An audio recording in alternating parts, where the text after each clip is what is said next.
Assalamualaikum warahmatullahi wabarakatuh. Alhamdulillahirabbil alamin wa bihi nasta'inu ala umuri dunya waddin. Wassalatu wassalamu ala sayyidil mursalin sayyidina Muhammadin wa ala alihi wa ashabihi ajma'in. Amma ba'du. Rabbi shrah li sadri wa yassir li amri wahlul 'uqdatam min lisani yafqahu qawli. Yang saya hormati seluruh jajaran pengasuh dan pengurus pesantren Ibnu Katsir, juga dari yang punya tempat ini, Puslit Kopi dan Kakao, juga para hadirin dan hadirat jamaah kajian duha ini rahimakumullah. Eh, Pertama-tama izinkan saya memperkenalkan diri karena saya baru pertama ngaji di ngisi di sini ya. Saya di Jember ini keliling-keliling udah lama, tapi baru nyampe ke kajian duha ya sekarang. Ya, nama saya Abdul Wahab Ahmad. Ya, saya kebetulan bertugas di MUI sebagai sekretaris umum di MUI Jember, di PCNU juga, di UINHAS juga. Jadi itu selain di rumah ya, di rumah saya di Suger, di pesantren Suger. Ya, oke. Eh, Kali ini saya akan membincang sebuah tema yang penting sekali kalau dalam ilmu tasawuf, ilmu tentang manajemen hati. Tema ini sangat-sangat penting. Ya, salah satu tema pokok yang aplikasinya tiap hari, yaitu tentang khauf dan roja. Jadi khauf dan roja. Lah, apa sih khauf dan roja? Ya, di next. Jadi perasaan hati manusia menurut Imam Ghazali itu bisa dibagi-bagi dalam 3 kategori besar. Apakah itu tentang hal yang ada di masa lalu, pernah dialami, atau sedang dialami sekarang, atau akan dialami besok. Jadi kalau seseorang merasakan sesuatu tentang hal yang sudah dikenal di masa lalu, namanya ingat, namanya zikir. Jadi zikir itu adalah menyebut sesuatu yang sudah kita kenal. Itu zikir namanya. Menyebut Allah, kita sudah kenal Allah, disebut-sebut. Nah, wiridan, nah itu zikir. Kalau yang sedang terjadi sekarang, itu namanya wujud atau al-hal. Wujud perasaan hati, perasaan sekarang yang sedang kita rasakan. Yang sedang kita rasakan sekarang. Ya, itu istilahnya. Ini kadang kita merasa sedih, merasa takut kepada Allah. Nah, itu namanya perasaan qobet istilahnya kalau dalam ilmu tasawuf. Kadang kita merasa luas, merasa jembar, merasa enak. Itu namanya baset. Ini sekedar istilah saja. Istilah saja. Keterangannya nggak panjang, tapi kita nggak bahas itu. Nah, ada perasaan tentang sesuatu yang akan terjadi di masa depan. Masa depan. Lah ini dibagi dua.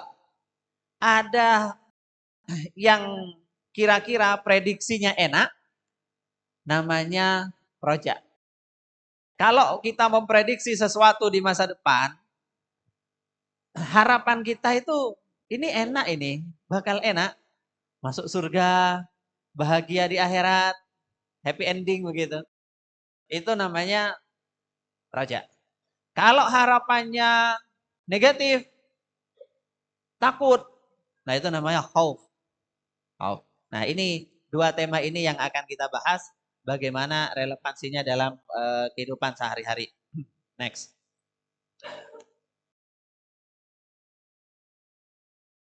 Nah, kemudian perasaan khauf dan roja itu, ya, khauf dan roja, harapan dan ketakutan. Ya. Takut, harap-harap, cemas lah. Itu ada dua posisi. Ada posisi sementara, ada posisi permanen. Kalau sementara, Bapak Ibu, misal jenengan merasa sekarang merasa takut betul kepada Allah. Takut.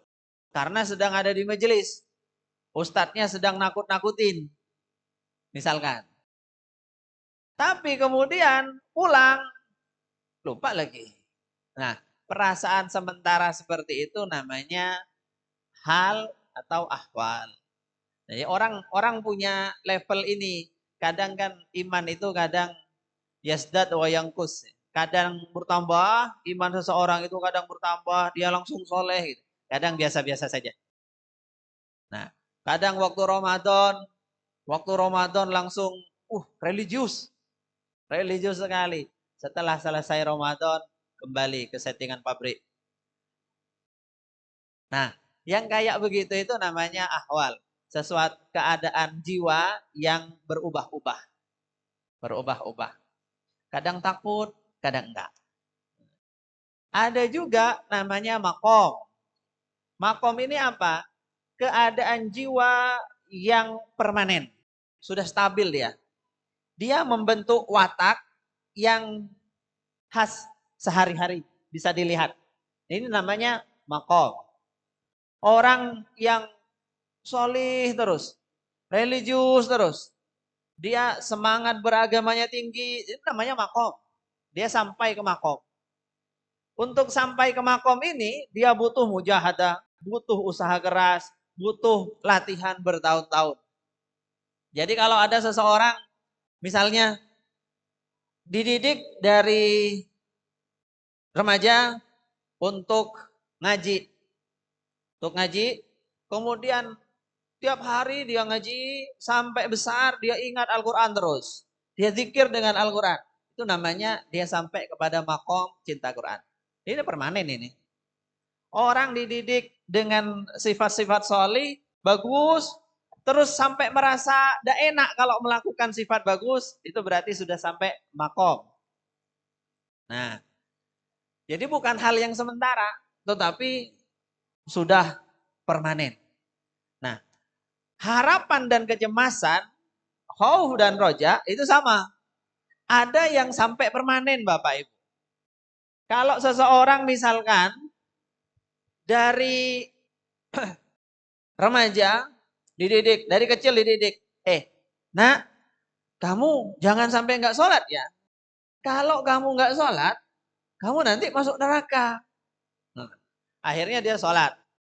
Nggak sholat dihukum sama orang tuanya.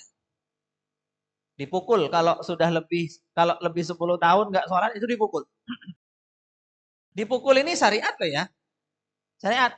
Sekarang ini banyak karena parenting modern itu banyak orang tua tidak mau mukul anak ketika anak bersalah. Takut psikologisnya terganggu, takut apa terganggu. Tidak mau ngancam-ngancam anak. Tidak mau terus, awas loh nanti masuk neraka. Tidak mau. Maunya yang halus-halus, maunya yang enak-enak. Akhirnya apa outputnya? Ketika besar tidak sampai terbentuk makom. Dia masih akan terus di ahwal. Anak ini akan bagus kalau pas kebetulan dapat hidayah. Ya, tapi nggak bakal bagus terus. Nggak bakal punya rasa takut kepada Allah. Nggak bakal.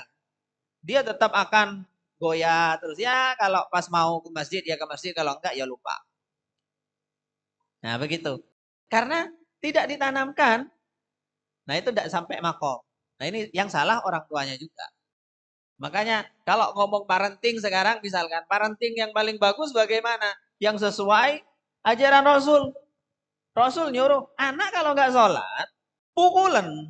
Tapi tentu pukul yang wajar ya, bukan pukul-pukul yang dihajar begitu. Bukan. Jadi pukulan yang wajar, bukan yang dihajar.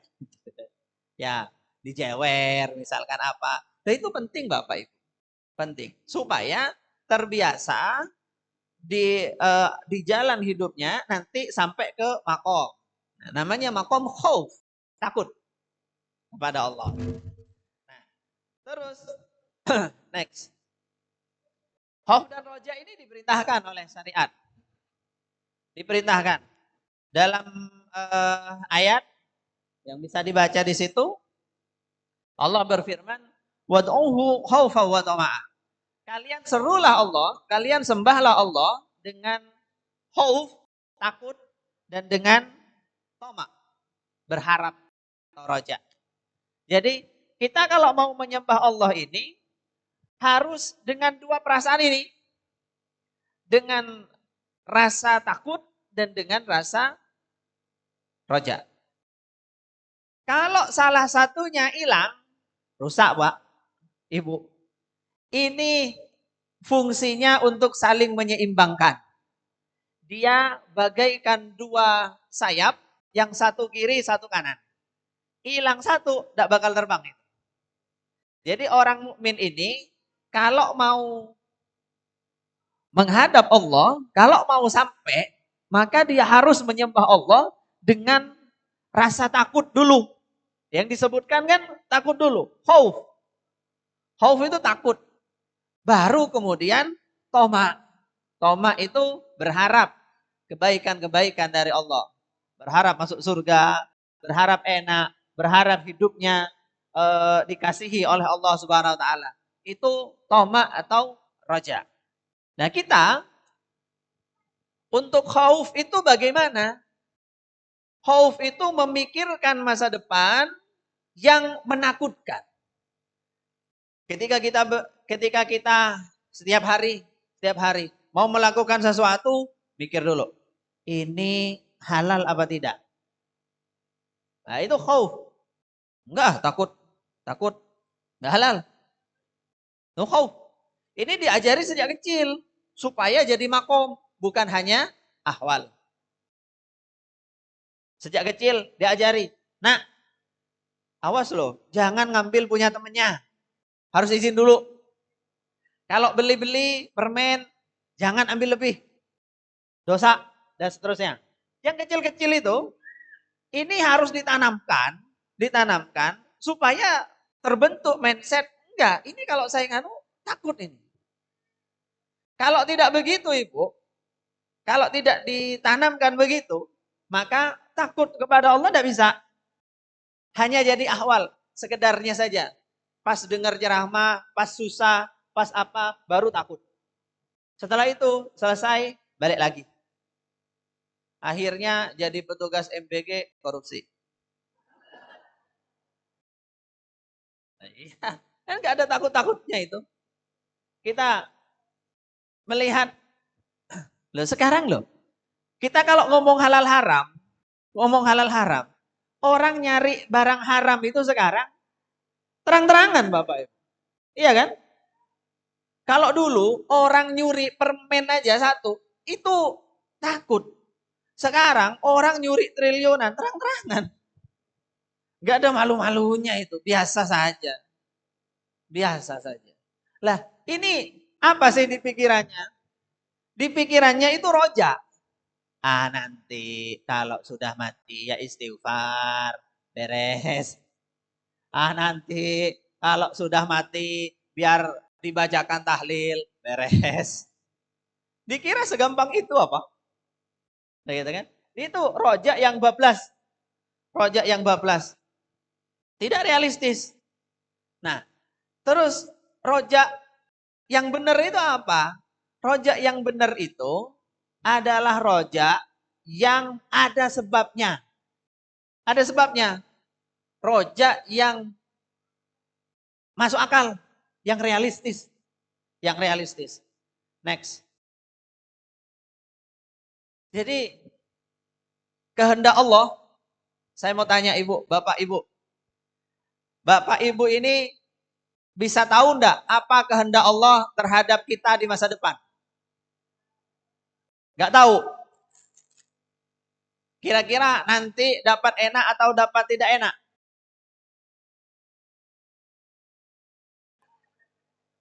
Nah, kan? Tapi kehendak Allah untuk masa depan itu sebenarnya ya, itu gampang diketahui. Bukan sesuatu yang aneh, Bapak Ibu. Kehendak Allah untuk apa yang akan terjadi di masa depan, 99% kita bisa tahu. Nggak percaya? Coba ya. Misal, kalau misalkan ini minuman sampai 3, ini gimana minumnya ya? Ya, misalkan ini saya tuang, saya balik ini gelas ini. Kira-kira apa yang akan terjadi? Pasti atau tidak pasti? Padahal belum terjadi loh ya. Jenengan kan belum melihat ini saya balik. Bisa saja saya balik tidak tumpah. Kalau Allah menghendaki bisa saja kan? Bisa saya balik tidak tumpah. Ya, misal saya gini kan. Tetapi Bapak Ibu, tetapi kehendak Allah itu bisa diprediksi.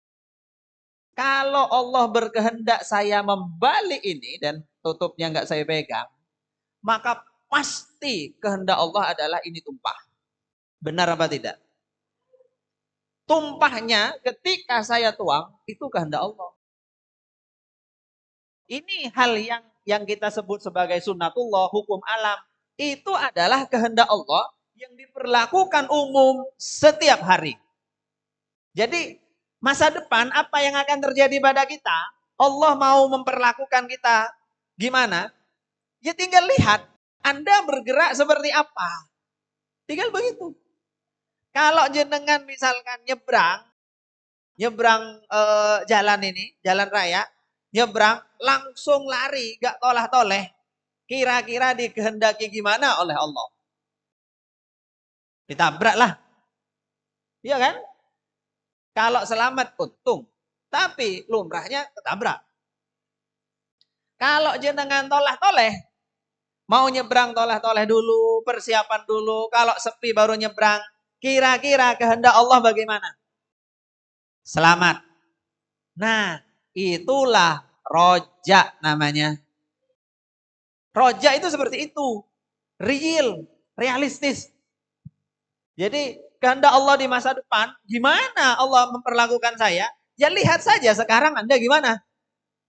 Makanya Imam Ghazali seperti di sini, ini saya ambil, saya ringkas dari Ihya Ulumuddin Imam Ghazali. Imam Ghazali itu menganalogikan hati itu seperti tanah. Hati itu kayak tanah. Dia mau ditanami apa? Mau dirawat seperti apa? Jadi hati itu tanahnya, kemudian benihnya itu iman. Kalau ditanami iman, hati ini, kemudian diperlakukan dengan langkah-langkah yang baik, imannya itu disiram, dipupuk dengan apa? Dengan ketaatan, maka akan tumbuh harapan, panen. Nah itulah roja, realistis. Kalau misalkan orang dikasih tanah, kemudian tidak ditanami, tidak dipasang benih, atau dipasang benih terus kemudian ditinggal. Lah gimana kira-kira? Dia terus nanti kalau sudah panen saya ingin beli ini, beli itu. Realistis apa tidak? Nah itu namanya, kalau dia berharap seperti itu namanya bodoh. Namanya. Itu harapan yang tidak realistis. Dia berharap tanahnya itu akan berbuah, menghasilkan panen yang besar, padahal tidak melakukan apapun. Itu sama dengan orang yang hatinya dibiarkan, tidak diisi dengan iman, tidak diperkuat dengan kesolehan, dengan ketaatan, tidak diapa-apain, terus berharap nanti kalau saya mati masuk surga. Sama atau beda? Lah ini orangnya yang dalam hadis disebut ahmak. Ahmak next ya. Ahmak itu apa? Ahmak itu artinya dungu, Bapak. Bukan bodoh. Jadi itu yang berwarna merah yang hadis Nabi itu. Jadi Nabi menyebutnya dengan ahmak. Nah, itu terjemahannya orang bodoh ya, itu salah. Bukan saya yang nerjemah itu. Jadi ini ceritanya saya buat barusan aja karena ternyata panitia ada slide-nya enggak gitu. Akhirnya saya buat cepet-cepetan. Saya kasih bahan, nyuruh terjemah ke AI jadinya. Ya mohon maaf, memang enggak siap sebenarnya. Jadi saya kasih hadis sama apa bahannya, ini ya tulisan gitu. Karena baru saya jadi ruang duduk ini. Ya. Nah, jadi ketidaktahuan itu terbagi. Ketidaktahuan itu terbagi. Ada jahil, ada ahmak. Jahil itu apa? Jahil itu tidak tahu, sekedar tidak tahu biasa karena Anda tidak punya informasi. Itu jahil. Misal, Bapak Ibu tahu nggak rumah saya catnya apa? Nggak tahu dong, nggak pernah sampai kan? Itu namanya jahil. Bapak Ibu ini jahil soal cat rumah saya. Jahil ini artinya tidak punya informasi. Itu saja. Tidak punya informasi, itu jahil. Kalau dikasih tahu, ya tahu. Oh ini, itu tahu. Jadi jenengan, misalkan tidak tahu siapa saja namanya menteri-menteri saat ini. Jahil namanya. Tapi jahil itu karena tidak sekedar tidak tahu. Dikasih tahu, oh ini tahu. Itu jahil. Orang yang nggak belajar, jahil. Begitu belajar, selesai. Tapi ada level kebodohan namanya ahmak. Ahmak ini apa? Ahmak ini dungu. Dungu itu gimana sih? Dungu itu di atasnya jahil. Sudah dikasih tahu, tetap aja. Nah itu ahmak namanya. Udah, ya kayak tadi itu. Orang yang nggak ngapa-ngapain, nggak menanam benih, tidak merawat tanamannya, terus berharap, bro nanti kalau panen enak ini.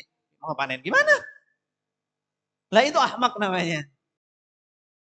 Ya, jadi orang yang rojaknya keliru, itu namanya ahmak, dungu, tolol. Ya, kok kasar sekali? Bukan saya, ini Rasulullah yang mengatakan. Nah, memang diksinya begitu. Makanya Rasul mengatakan al-ahmak man atba'a nafsahu hawaha wa tamanna 'ala Allahil jannah. Orang dungu ini siapa?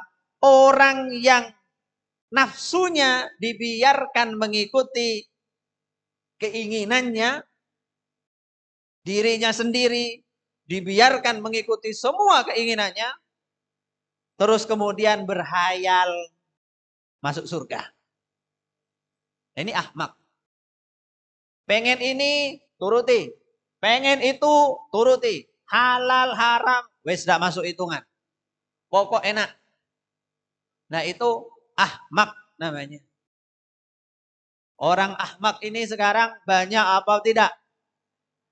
Banyak Bapak Ibu. Banyak sekali orang seperti ini. Tindakannya nggak cocok sama harapannya. Maunya masa mudanya foya-foya, masa tuanya kaya, ketika mati masuk surga. Mana ada? Nggak ada. Itu orang ahmak namanya. Nggak ada itu. Nggak ada. Karena itu uh, seorang penyair seperti di atas itu, yang tulisan di paling atas itu, ada syair. Tarjun najata walam tasluk masalikaha inna safinata la tajri 'alal yabisi. Engkau mengharapkan selamat tapi engkau sama sekali tidak menempuh jalannya. Engkau berharap sukses tapi engkau tidak menempuh jalan kesuksesan itu. Berharap surga tapi tidak menempuh jalan surga. Ketahuilah, kapal laut itu tidak bisa jalan di tempat kering. Nah, maunya berlayar, tapi kapalnya ditaruh tengah lapangan. Tidak bisa. Orang seperti itu banyak. Banyak. Coba sekarang, kita renungkan. Kita renungkan kebiasaan kita sehari-hari. Sehari-hari. Kita semuanya ini jenengan kalau saya tanya, pengen masuk surga apa tidak? Kira-kira amalnya menuju surga apa tidak? Nah, langsung repot yang mau jawab kan? Mau masuk neraka apa tidak? Nah, kompak. Kira-kira amalnya menuju neraka apa tidak? Nah kan? Lah ini fungsinya khauf, takut supaya realistis. Realistis. Harapan kita itu harus realistis. Kalau kita melakukan tindakan-tindakan maksiat yang dinormalisasi. Loh, sekarang maksiat itu dinormalisasi loh. Yang menormalisasi siapa? Kita-kita, Bu. Kita-kita yang tua-tua, mohon maaf, ini yang senior-senior, mohon maaf. Banyak yang bertanggung jawab atas normalisasi kemaksiatan. Loh nggih, coba sekarang orang dulu, zaman dulu nggih. Ini ibu-ibu yang sepuh-sepuh. Mungkin ingat zaman dulu kalau ada orang pacaran, malu apa tidak? Malu sekali. Meskipun dia tidak melakukan apapun, sekedar kelihatan senang aja, ngelirik saja terus ketemu sama orang. Kamu suka ya? Malu, Pak. Apalagi sampai berduaan. Malu. Sekarang kok malah malu. Justru yang malu anak muda sekarang kalau nggak pacaran. Iya kan? Oh, iya. Justru orang tua zaman sekarang ini di luar sana. Enggak lah, kalau yang majelis duha ini enggak. Nah, insya Allah. Iya, kalau masih begitu cepat tobat. Oh iya harus. Lah, orang tua zaman sekarang ini. Coba. Anaknya terus pacaran. Gimana responnya? Marah atau biasa? Biasa Bapak Ibu. Loh, pacaran itu dosa apa enggak sih sebenarnya? Dosa. Bahkan banyak pacaran anak sekarang itu yang sampai zina. Orang tuanya kalau tahu gimana? Biasa saja. Paling cuman, oh zina.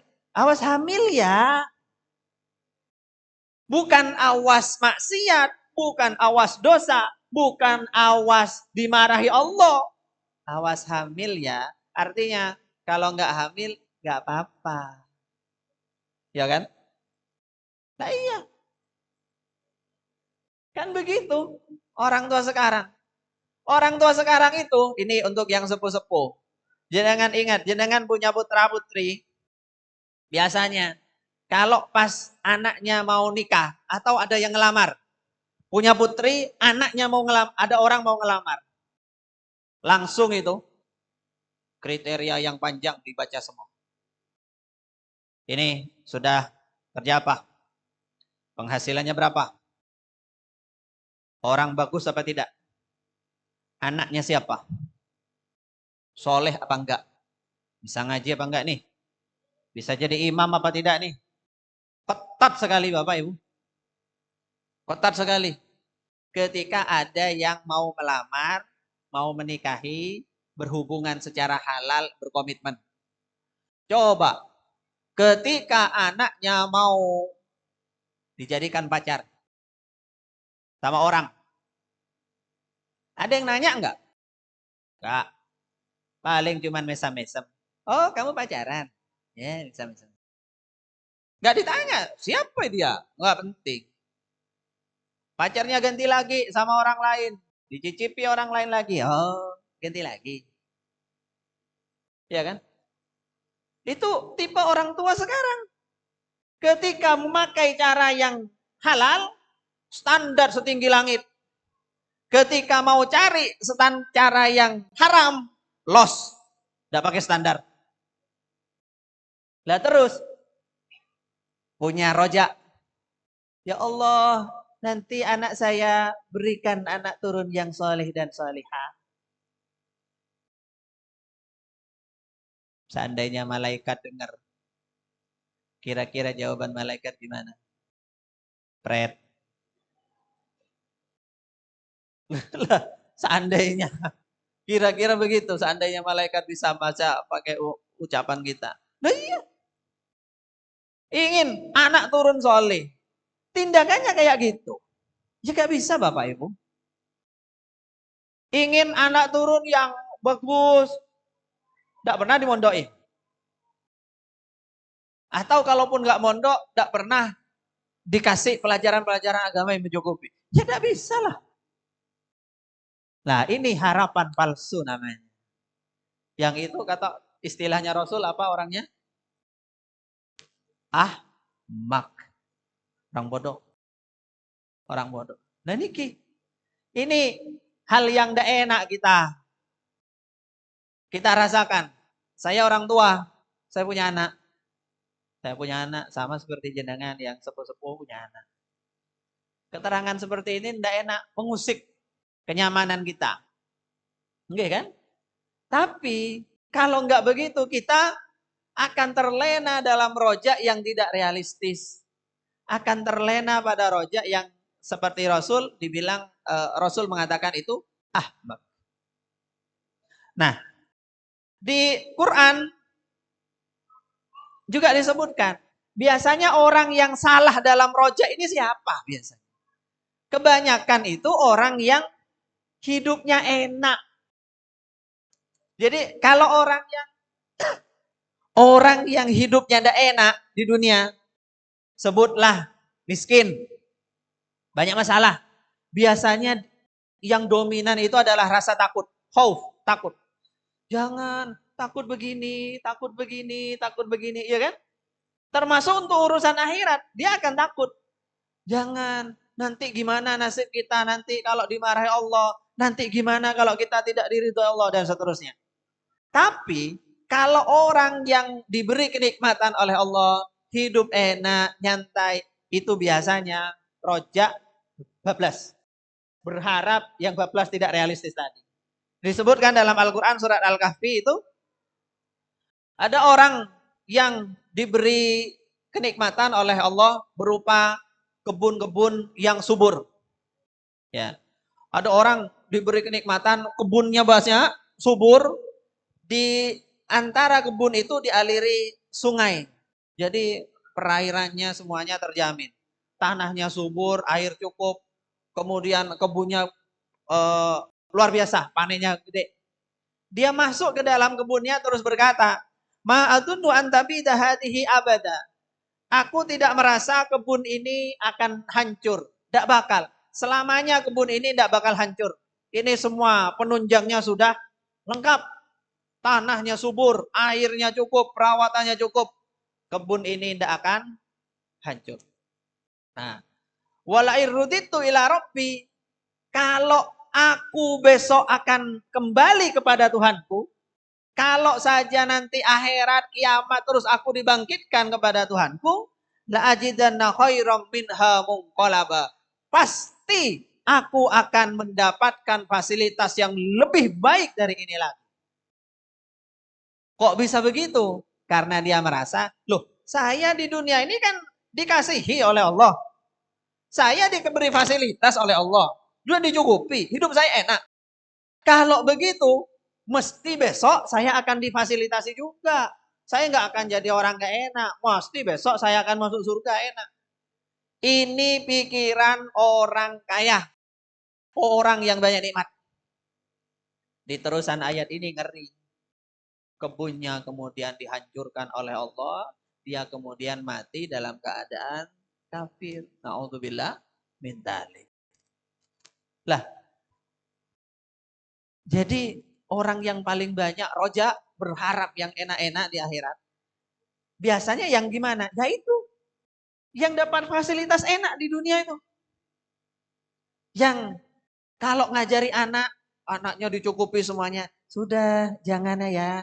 Jangan pokoknya gak dimarahi, enak, dikasih enak terus. Nah itu biasanya. Berharap nanti sampai akhirat enak terus anaknya. Enggak Bapak Ibu. Yang ada anaknya nggak ngerti agama, anaknya nggak punya rasa takut kepada Allah, cuman berharap masuk surga, berharap diampuni. Nah, Allah itu Maha Pengasih, Maha Penyayang. Ulang-ulang ini, Bismillahirrahmanirrahim. Tetapi jangan lupa harus ada rojaknya juga. Harus ada khaufnya juga. Jangan cuman itu yang dihilang. Ingat juga di Quran juga ada. Inna adzabi lasyadid. Siksaku sangat kejam. Syadid itu kejam artinya. Tidak ada yang lebih kejam siksanya daripada Allah nanti di akhirat. Kalau di dunia orang dihukum itu hanya apa? Hanya paling banter apa? Mati Bapak. Di akhirat siksa itu diterusin orangnya tidak mati-mati. Kita misal di akhirat naudzubillah, misalkan kita harus transit dulu ke neraka. Dan umumnya orang itu transit dulu. Umumnya orang, jenengan, saya, siapapun, umumnya transit dulu. Itu sunatullah. Karena pasti ada salah. Ketika sudah transit, disiksa, dibakar, masalahnya nggak mati-mati. Dibakar terus.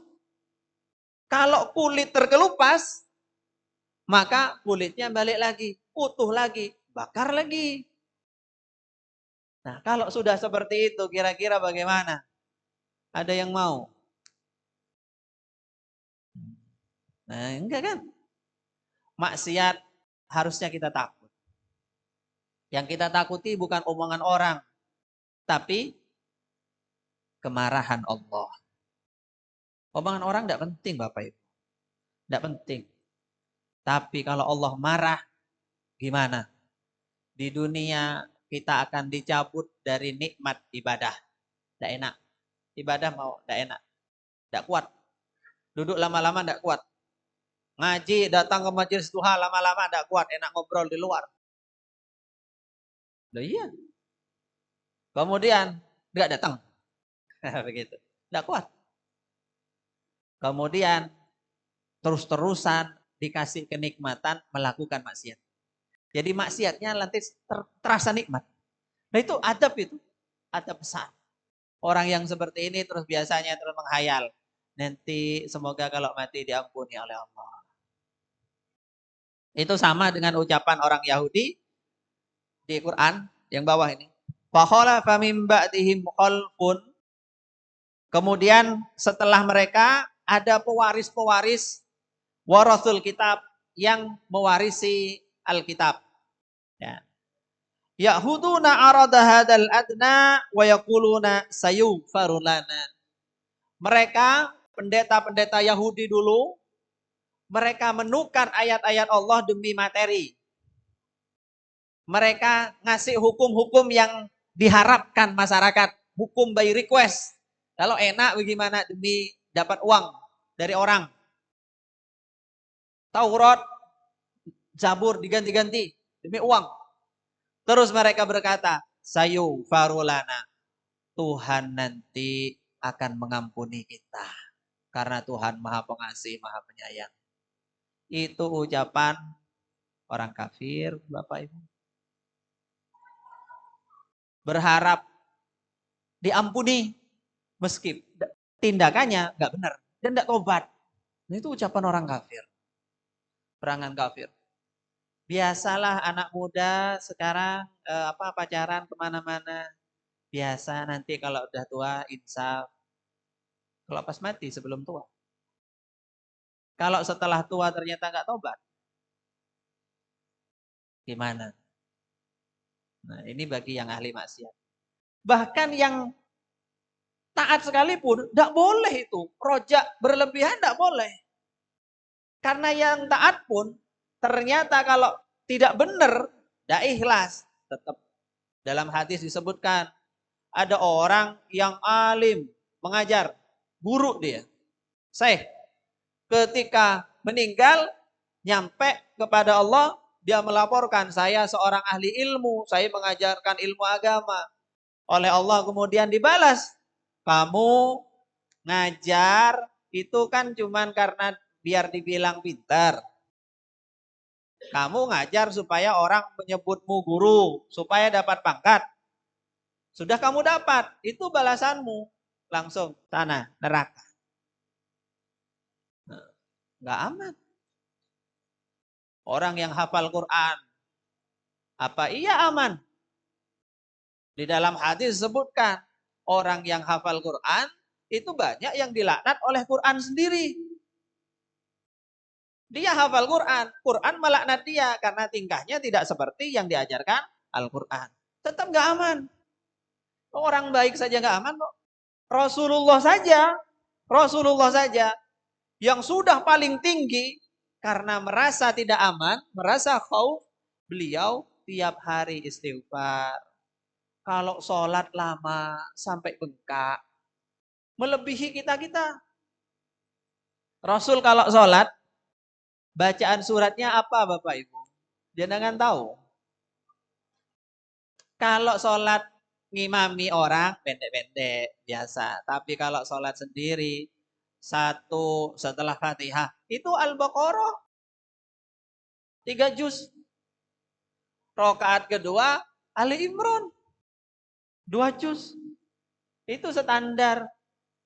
Lama sekali. Makanya sampai kaki beliau bengkak ketika usianya sudah sepuh. Nah ini kenapa? Karena Rasul ini khauf. Semua Rasul begitu. Semua Rasul begitu. Nah kita ini, masyarakat kita sering lupa, rojak, bablas, gara-gara ada cerita, banyak cerita yang tidak diterangkan secara utuh. Misalnya, ada cerita seorang pelacur. Tiap hari dia melacur, profesinya pelacur. Ternyata masuk surga gara-gara menyelamatkan anjing yang jatuh di sumur. Pernah tahu tidak? Pernah. Cerita itu menginspirasi banyak orang yang berbuat maksiat. Kemudian yang penting berbuat baik, nolong hewan, sedekah. Sudah selesai, nanti diampuni. Iya kan? Iya. Padahal Bapak Ibu, cerita seperti itu pengecualian. Itu hanya pengecualian ketika Allah tidak menerapkan aturan yang biasa. Sama seperti orang tadi tidak menanam apa-apa di kebunnya, tiba-tiba di kebunnya muncul sayuran banyak terus bisa dijual. Ada toh? Ada, tapi lumrahnya tidak begitu. Ada orang yang nanam apa ditinggal, ada yang kemudian berbuah, ada, tapi lumrahnya tidak begitu. Itu pengecualian. Ada memang orang ahli maksiat sebelum mati, la ilaha illallah Muhammadur Rasulullah, mati langsung masuk surga bighairi hisab. Ada, tapi lumrahnya tidak begitu.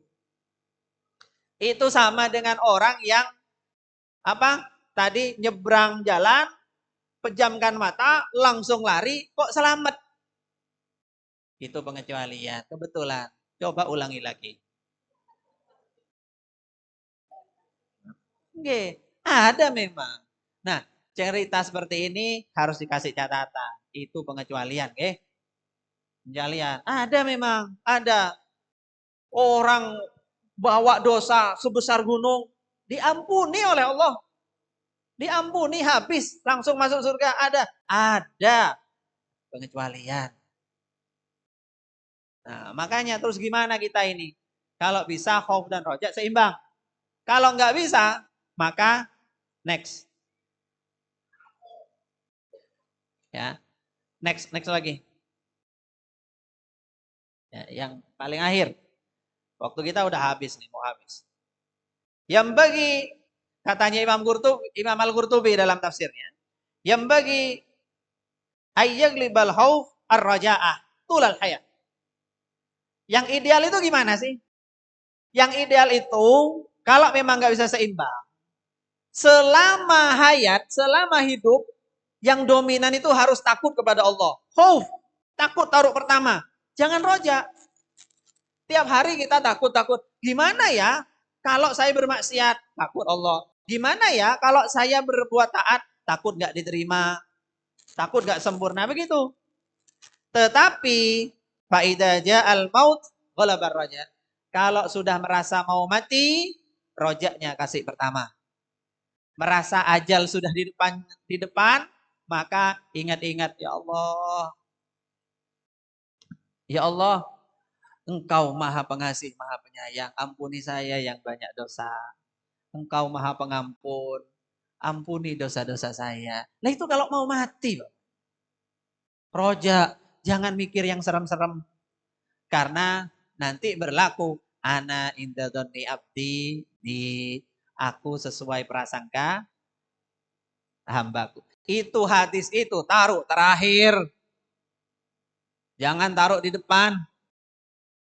Pas sekarang nyantai-nyantai, melakukan seenaknya, aku menyangka nanti akan dimasukkan surga. Kan Allah sesuai prasangka hambanya. Itu namanya ahmak. Oke, jelas nggih? Jelas. Oke, waktu kita sudah habis sayangnya. Ada pertanyaan tidak? Monggo. Satu atau dua saja. Ya, monggo, monggo.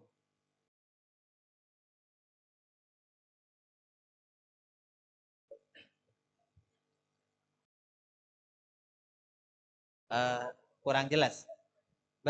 Bagaimana? Tunggu ini. Assalamualaikum warahmatullahi wabarakatuh. Waalaikumsalam warahmatullahi wabarakatuh. Sewaktu muda kan sering melalaikan sholat. Kalau di kodok umpamanya duhur, nambah lagi duhur dalam waktu yang sama, apa waktu di tahajud boleh? Oke. Jadi kalau kodok sholat itu kapan? Kodok sholat itu sesegera mungkin.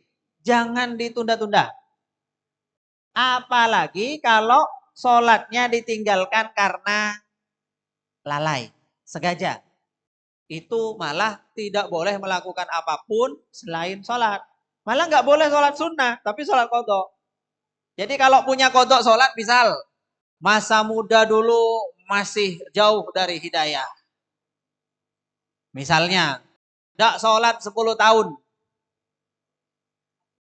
Gimana? Maka harus segera kodok 10 tahun. Gak usah sholat sunnah, gak usah sholat duha, gak usah sholat tahajud. Semua ibadahnya ganti kepada yang wajib. Kenapa? Karena wajib ini pondasi utama. Sunnah itu kalau sudah yang wajib selesai. Ibarat ada orang mobilnya, bannya itu meletus, nggak bisa jalan kan? Kemudian dia mikir, ini mobil kita cari stiker yuk. Nah itu yang sunnah-sunnah. Nggak bisa. Oke, segera Bu. Jangan nunggu duhur lagi. Jangan nunggu asar lagi. Pokoknya sadar, iya saya punya kodok. Nah sudah, semua tenaga untuk kodok secepatnya. Kodoknya itu, kodoknya dulu apa wajibnya dulu ya maksudnya yang... Nah, yang punya waktu dulu, Ibu, kalau sebenarnya bebas. Gini, aturan aslinya. Kalau mau kodok sholat, yang mana dulu? Yang punya waktu dulu atau kodoknya? Kalau kodoknya karena maksiat, maka kodok dulu. Baru sholat yang punya waktu. Kalau waktunya masih panjang. Kalau waktunya mepet, maka sholat yang punya waktu dulu supaya nggak kodok double. Gitu. Oke. Tapi nggak usah nunggu duhur dikodok besok duhur. Enggak. Begitu bang, duhur subuh tadi misalkan nggak sholat.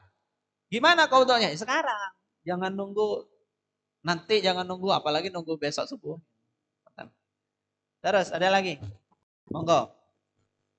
Assalamualaikum warahmatullahi wabarakatuh. Waalaikumsalam warahmatullahi wabarakatuh. Perkenalkan nama saya Wilujeng Ustadz. Yang mau saya tanyakan untuk menghilangkan rasa kecemasan dalam jiwa. Terus padahal saya tuh sudah sering membuktikan nggak perlu kita terlalu cemas kayak gitu. Mesti sudah apa yang kita khawatirkan tuh tiba-tiba udah terjawab kayak gitu loh. Tapi cemas masih apa aja, ini? Masih aja. Cemas terhadap apa? Kecemasan. Cemas terhadap apa? Yang dicemaskan apa, Bu? dalam segala kehidupan, dalam hal segalanya. Segalanya. Oke. Oke. Jadi betul, betul. Ada orang, tipe orang yang punya kecemasan berlebih. Ya, istilah sekarang overthinking. Terhadap mudah overthinking. Ya, ini memang gejala psikologis ya. Memang ada orang yang begitu. Nah, bagaimana caranya? Begini. Salah satu tipnya adalah jenengan yakin semuanya itu sudah diatur oleh Allah. Allah yang sudah membuat jenengan sampai sekarang dapat rizki, bisa hidup enak, punya keluarga. Ya itulah Allah yang tetap ada nanti, besok, lusa, seterusnya. Ngapain Bu cemas-cemas? Nah itu diabaikan saja. Diabaikan. Sudah, yakin saja. Yang penting tugas kita berbuat yang baik, planning sudah jelas, ya sudah. Sudah, tenang saja. Hasilnya apa kata Allah. Oke. Baik, saya kira demikian. Ada lagi. Oke, monggo satu mawon. Saya soalnya tadi jam 9 Ustaz. Oke. Ya, monggo. Assalamualaikum warahmatullahi wabarakatuh. Waalaikumsalam. Ustadz, saya mau bertanya, bagaimana kalau kita mempunyai ketidakmampuan untuk memaafkan orang lain yang yang kita rasakan, oh dia zolim sama kita. Ya, oke. Oke, terima Oke. kasih. Assalamualaikum Baik. warahmatullahi wabarakatuh. Waalaikumsalam. Pertanyaan bagus. Sebelum saya jawab, nah ini ada apa? Ada kesempatan untuk jenengan semuanya untuk, nah ini dalam rangka rojak kita, harapan kita supaya kita nanti bisa dapat rezeki yang mewah di akhirat. Ya, panitia sudah menyiapkan sarana untuk itu. Salah satunya adalah dalam bentuk sumbangan untuk saudara-saudara kita di Palestina. Ya, silakan diedarkan oleh panitia. Ini adalah kesempatan siapa yang punya rezeki lebih untuk memberikan kelebihan rezekinya. Karena yang kayak gini ini, yang butuh itu siapa? Yang butuh itu yang bersedekah. Jadi sedekah itu yang butuh itu, yang lebih butuh adalah yang kaya, bukan yang miskin. Kalau yang miskin butuhnya hanya recehan Bapak Ibu. Nggak besar. Tapi kalau yang kaya butuhnya itu istana. Nah, yang paling butuh itu. Jadi kalau ngasih sedekah, ya itu insya Allah pahalanya sangat besar. Ya. Silakan panitia sambil mengedarkan itu ya. Nah, saya jawab tadi. Bagaimana kalau kita tidak mampu memaafkan seseorang yang dolim kepada kita? Dulu dia kenemenan sekali. Gimana itu? Harus dimaafkan apa tidak? Saya tanya dulu. Memaafkan orang dolim itu harus apa tidak? Salah Ibu. Tidak harus. Kalau harus, itu nanti yang dolim sudah didolimi, ya, yang terdolimi korbannya sudah didolimi masih kena mental. Kasihan dia. Enggak, memaafkan itu tidak wajib, tapi sunnah. Kalau ada orang tidak mampu memaafkan, bagaimana? Pertama, dia tidak salah sama sekali. Tidak apa-apa kalau nggak mau memaafkan. Itu haknya. Tagih saja nanti di akhirat. Loh iya, ini kesehatan mental kan? Orang sudah jadi korban kedoliman terus dipaksa. Kamu harus memaafkan. Kalau tidak, kamu dosa. Lalu terus gimana unek-uneknya belum selesai? Dolim kan? Dolim. Memaafkan itu tidak wajib. Itu sunnah. Sunnah. Jadi kalau nggak mau maafkan, ya urus saja nanti di akhirat.